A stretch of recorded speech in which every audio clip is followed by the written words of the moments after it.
Well, if it isn't our favorite 304. Man, we got Joy Taylor here. Let me read from the caption, though. It says, FS1's Joy Taylor says prostitution should be legal, claiming that lonely men who aren't getting any punani are deteriorating society. So, of course, I guess we're doing the whole blame incel thing. Blame incels for all of our problems again. But let's hear it from Joy Taylor. Fair use, by the way. Do you think that America is trying to be better? Of course not. No. I know. Yeah, I don't either. I think there's also a massive attack on femininity. Like, the idea is that masculinity is actually what's being attacked, right? Like, everything is watered down, everything is softened now, everything is feminine. I actually think femininity is under control. I think that a big part of the reason why this is happening is because women got too close to power. And whose fault do you think that is, Mrs. Taylor? I'm sorry, Miss Taylor. Let me. Whose fault you think that is? You think that's people on the left's fault, or you think that's people on the right? Who are the people behind pushing this whole attack on femininity? And do you think men or women are the ones that are pushing for this negative impact on femininity? And yes, Ms. Taylor, there is an attack on masculinity. It's pretty clear. But, when you're an extreme, because I don't even when I look at Joy Taylor, I don't even look at her as an extreme feminist. She's just an evil woman, just an evil being. Like, I don't know if we should bring up the paperwork again, but we saw. Let's not act like we didn't see what we saw with that lawsuit with the hairstylist. Let's not act like she wasn't on demon time, man. Okay, how so?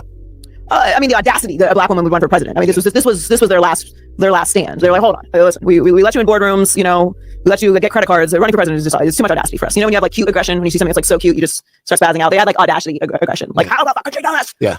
She's supposed to fucking stay in line. Yeah. There's too many bitches. Get them out of here. And that's what it's really about. It's the rolling back of women's rights. So, out of all the examples that she could use for, I guess, women being under attack or femininity being under attack, she used Kamala Harris as an example of women being held back. Well, of course she would relate to Kamala Harris because Kamala Harris literally slept her way to where she is. But Kamala Harris is probably the worst example that you could get.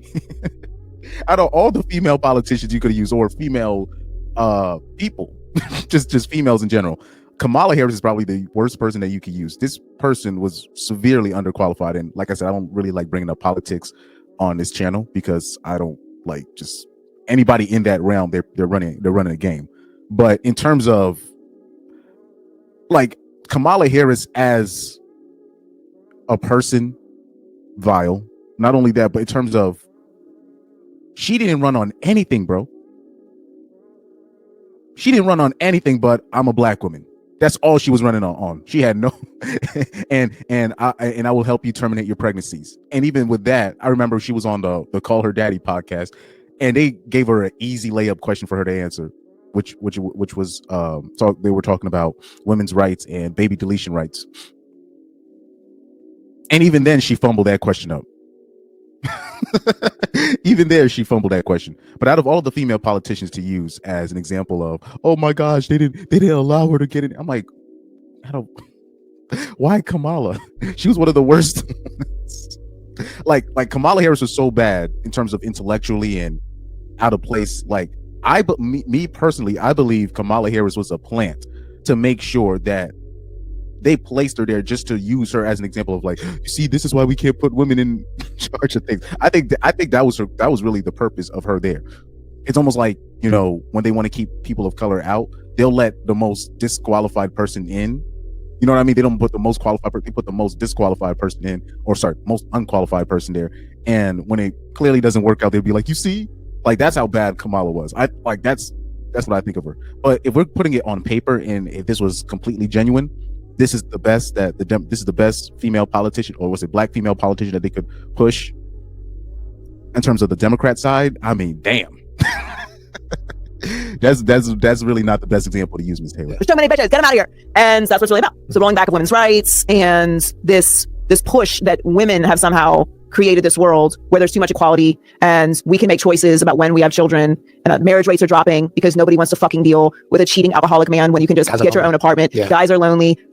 Men in these fucking caves that would never touch a woman in their life anyway have convinced themselves that OnlyFans models are curving them because they sent them $5. Yeah. You know, Miss, we've dispelled this too as well. Incels are not the one keeping OnlyFans workers, paid, right? There's actually something deeper going on with the OnlyFans industry, but I'll leave that for another time. But when it comes to sex workers, OnlyFans workers, right, prostitutes, the people that are their biggest customers are married men. Like they've done the stats, they've done the research. They show that 90% of male users of OnlyFans are married men. And then if you ask any street worker, any S worker, they'll tell you their biggest customers are married men. They'll tell you that. Incels, or these young virgin boys that they're so afraid of, and oh my God, these men without no woman are such a danger to society. Bro, the money that they're spending is not on pornography or filmography. They're spending their money on video games. But like they're still really trying to push this, virgin incel men are these scary people that we got to worry about. It is this attack on femininity. It's not about masculinity. Right. But let me ask you a question about the incels. Here we go. Do you think the incels, do you care about the loneliness of the incel? I think that male loneliness is a massive fucking problem. Okay, so I think non-pussy getting male lonelies are the deteriorating society. Yeah. Oh, Lord have mercy. The irony of Joy Taylor saying this, it's because of men that don't get pussy on the regular. A combination of that and the men in power that are actually the real, misogynists, when you actually look at the statistics behind that, is because of the combination of those two people is why you're in the position that you're in today. Because if it was up to me, like a woman like you, I would want no parts of.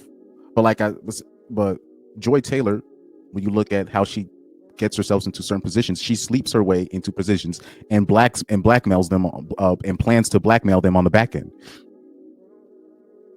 by using sex. But she thinks that the men that aren't getting sex are the problem.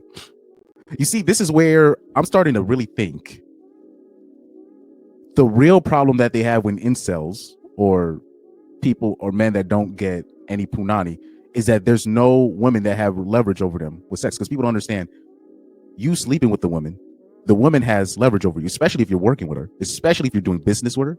If you're sleeping with her, she has leverage over you because you're sleeping with her. She asks you to do something, you don't do it. Me too. So I'm starting to think that's really part of the problem of why they're so like obsessed with incels. But we already know most of it is when women aren't getting attention from a certain person, they're always going to be obsessed with the man that is not giving their energy or their time, their attention. If a man is not giving them that, they're going to be like, whoa, what's going on? They're energy vampires. I think it's a massive problem. What do you think the fix is? One, I think we should legalize prostitution. Okay. I have been standing on this for decades, and I think that prostitution should be legalized. Okay. I don't think that's a good idea, and I'll expand on that later. They will never do this, but that I think would be a massive solve. Massive solve. Okay. One is okay. I'm sorry. Go ahead. No. Ask follow-up. No. Follow up is what? Because that's a temporary loneliness fix, although it's effective. What would be a long-term fix to bringing people back together? What do you think? Okay. There is no long-term fix. First of all, now going back to the prostitution thing. Technically, prostitution is already legalized. If you look at what's going on Instagram with the IG models, it's technically it already is. Celebrities have already been paying for hoes for a minute now. It's just on paper it's illegal, but we already have it. Like the dating the dating marketplace is basically pay for play. That's what we're dealing with most of the dating market right now.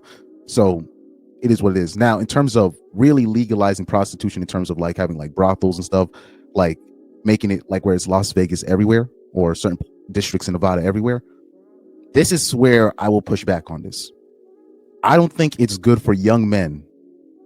I'll say for a good portion of young men that have never, I'm talking about to the portion of young men that have never gotten punani or they don't have a chance of getting punani, I don't think their first experience should be with a pro. the reason why I think that, and this is for a good portion, not most, for a good portion of young men, I think it's not a good idea because I see a lot of dudes, they don't know what to do with their post-nut clarity. So you know how like you have post-nut clarity and then all of a sudden you don't really want to be near the woman after that. And so much so that a lot of men will be violent towards the woman, you know, post-nut clarity, or they just want to kick the bitch out because of their post-nut clarity kicking it. Now imagine that same dude, he has all of his hopes up with what his first time is going to be with a woman and blah, blah, blah. And it's with an S worker, and S workers, they don't really have a soul, right? So you're just literally, you're sleeping with this demon, right? Or this soulless being, and you're done, she's done, you're both ready to move on. I think there's going to be a good portion of young men that would hate women more after going through that, in terms of that being their first time. That's just my opinion. I could be wrong about that, but I think for a good portion of young men, for them to have their first time be with a S worker, I don't think it's the best idea. In terms of, I think it would make them hate women more, or because I already know there's people that do deal with S workers and basically exclusively, and they really could care less about what happens to women. So remember when I talked about on my channel women complaining about the New York City finance bros, and I told you one of the reasons why is because finance bros, a lot of them deal with escorts. They're always dealing with escorts. They're always dealing with S workers.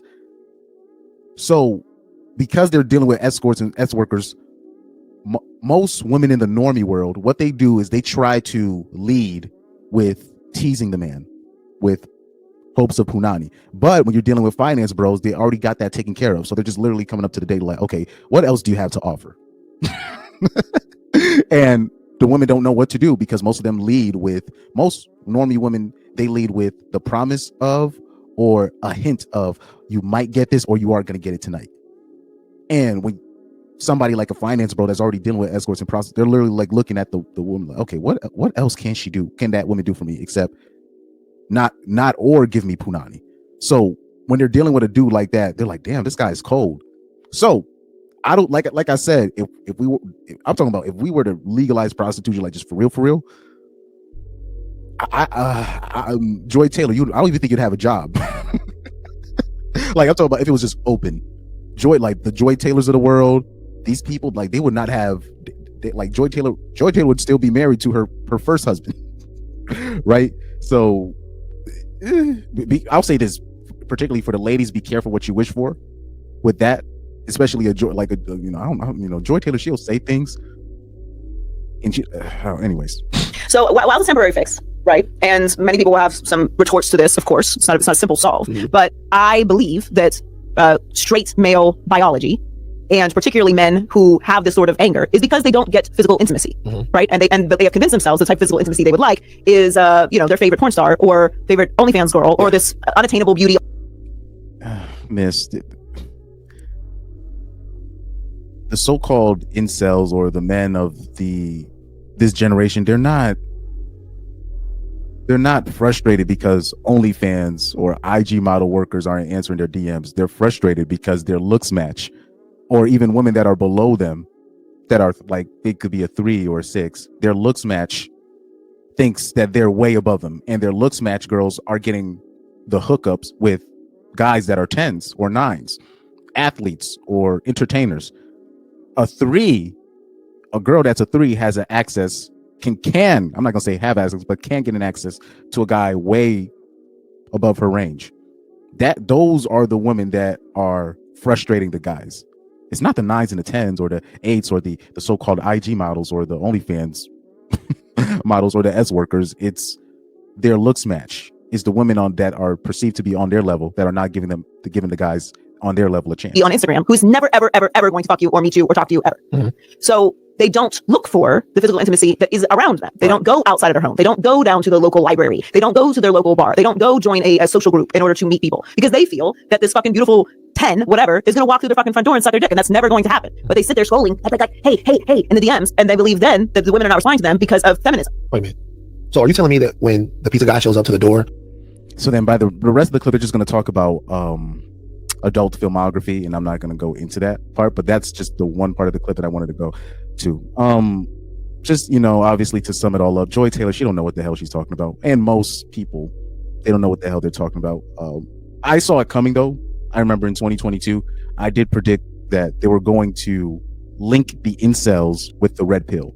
So anytime they would talk about the red pill, they'll talk about incels, or they'll talk about red pill incels, even though these are two separate things. Incels have nothing to do with the red pill, but they're not going to listen to that because they need the normies need a boogeyman. They need a scapegoat to blame everything on. This happens in all industries. This happens in all facets of life, and particularly Americans, who they choose as the boogeyman, or who people will decide to point the finger at as, oh, this is the cause of all of our problems. It always fascinates me. You know what I mean? But let me know what you think in the comment section. Am I wrong, or do you think Joy Taylor is right? Even though I think this is pretty straightforward. I've had people come into the show. They say, "Oh, I didn't know what I thought the incels and the red pill were the same thing." But that's how, the media propaganda works. Now, I don't want to go more into that because I did get a strike on my channel for expounding upon that, believe it or not. So let me know what you think in the comment section. Please like, share, subscribe, and thank you for watching.